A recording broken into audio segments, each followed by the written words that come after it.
Bienvenue, aujourd'hui on explore un monde fascinant, celui des trésors cachés en s'appuyant sur le livre de Robert Charroux, Trésors du monde. Oui, bonjour, c'est une source assez incroyable. Notre idée c'est de comprendre un peu pourquoi on cache des trésors, qu'est-ce qui pousse les gens à les chercher, et puis raconter quelques histoires un peu folles tirées du livre. Et Charroux, il nous met direct dans le bain, hein. Pour lui, c'est pas quelques coffres, c'est des millions de trésors. Partout, sur Terre, sous l'eau. Des millions, Carrément. ah oui, C'est le résultat de siècles d'instabilité, quoi. Les guerres, les exodes, les fortunes qu'on planque en catastrophe. il a cette image assez forte des soldats allemands aux 40. Oui, qui marchent sur des bijoux, de l'or, enterrés la veille par des gens qui fuient, ça donne le vertige un peu. Alors, la question simple, c'est pourquoi cacher? Bon, il y a les raisons évidentes, historiques. C'est ça. Les grandes crises, 1914, 1940, on pense aux familles juives à Paris qui essaient de sauver quelques biens avant la déportation. Ou la Révolution française, le trésor de Conques sauvé par les habitants eux-mêmes. Ou Madame du Barry, Ah oui, la du Barry. qui essaie désespérément de dire où elle a caché ses diamants avant de monter sur l'échafaud. Terrible. Mais Charroux, il va plus loin que juste la peur ou la nécessité. Exactement. Pour lui, cacher un trésor, ça peut être aussi comment dire, un rejet du monde moderne, une sorte de refus du progrès, de ce qu'il appelle l'enlaidissement systématique de l'existence. Ah oui, Une sorte d'acte de résistance presque. un peu oui. Une façon de vouloir préserver quelque chose d'authentique, de beau, du passé, face à un présent qu'il juge décevant. C'est une vision assez particulière. On peut imaginer que pour la plupart des gens, c'était quand même la panique, non? Plutôt qu'une grande philosophie. Oui, sans doute. Pour la majorité, c'était la survie.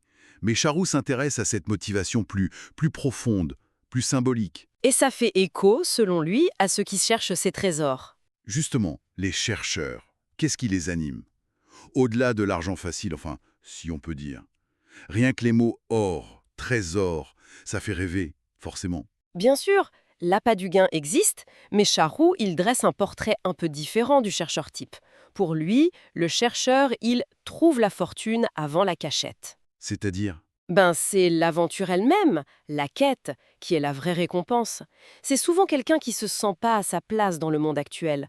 Un gentilhomme qui répugne à la foire d'empoigne, écrit-il. un profil un peu hors du temps. Voilà, avec un mélange un peu étrange de rationalité, il faut bien décrypter des cartes, des indices, et en même temps, une sorte de rejet de la science moderne vue comme froide ou même pervertie.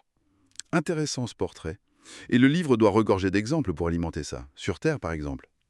Ah oui, il y a des histoires, parfois légendaires, comme Voulasta, cette chef de guerre en Bohême au 8e siècle. Attendez, c'est elle qui combattait avec des guerrières nues?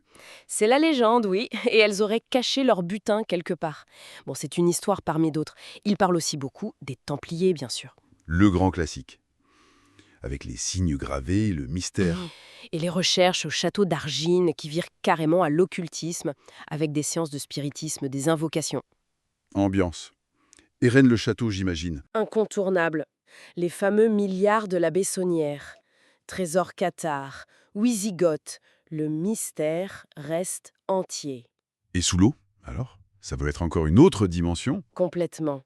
Les Caraïbes, évidemment, la baie de la Table en Afrique du Sud, même nos côtes françaises. Charroux parle de véritables cimetières d'épaves. L'histoire de Vigo en 1702, elle est assez dingue, non? La flotte espagnole. Ah oui, Vigo, une tragédie. Toute cette flotte pleine d'or et d'argent, coincée dans la baie, attaquée par les Anglais et les Hollandais. Et l'amiral espagnol qui donne l'ordre de tout brûler. Oui, Velasco, pour que rien ne tombe entre les mains ennemies. Imaginez le désastre et le trésor au fond. Charroux pense même qu'une partie, pas trop profonde, a pu être récupérée assez tôt. Comment ça? Dès le XVIIIe siècle, avec des cloches à plongeurs primitives. C'est assez fou d'imaginer ça. Incroyable.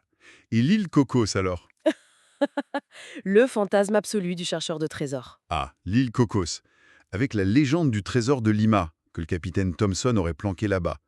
Et puis cet inventaire un peu fou d'un certain Fitzgerald. Qu'est-ce qu'il y avait dedans selon lui? Une vierge en or massif, taille réelle. Des chandeliers, des objets liturgiques. De quoi alimenter les rêves les plus fous pendant des générations. Au-delà des histoires, Charroux essaye de remonter aux origines de tout ça. Il fait un lien assez osé avec la préhistoire. Oui, entre les premières cachettes de graines, qui sont à la base de l'agriculture, et nos trésors modernes, comme un instinct ancestral de mettre de côté et de cacher pour l'avenir. Et il note aussi le lien entre monnaie et magie, trésor. Les fameux fantômes gardiens. Oui, Et Charroux dit, avec humour, qu'ils finissent par mourir de vieillesse, ces fantômes. Mais il parle aussi de talismans comme une fleur, la bara, qui attirerait l'or, ou la mandragore. tout un folklore. Donc, au final, ce que Charot nous montre, c'est que ces trésors, c'est bien plus que du métal ou des pierres. Absolument. C'est de l'histoire concentrée, des drames, des secrets, des espoirs. C'est un lien très concret, très matériel avec le passé. Et peut-être, comme il le suggère, une façon de dire non au présent. Une forme de résistance silencieuse. C'est ça. Et c'est là qu'il est le plus provocateur, peut-être.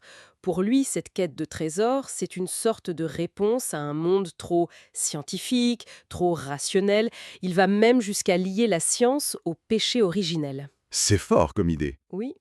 Alors, on peut se poser la question, est-ce que cette fascination qui dure pour les trésors enfouis, bien réels, bien physiques, ça ne révèle pas au fond un besoin profond de mystère, d'aventure, de toucher le passé du doigt, surtout dans un monde qui veut tout expliquer, tout maîtriser. C'est une piste intéressante, je trouve.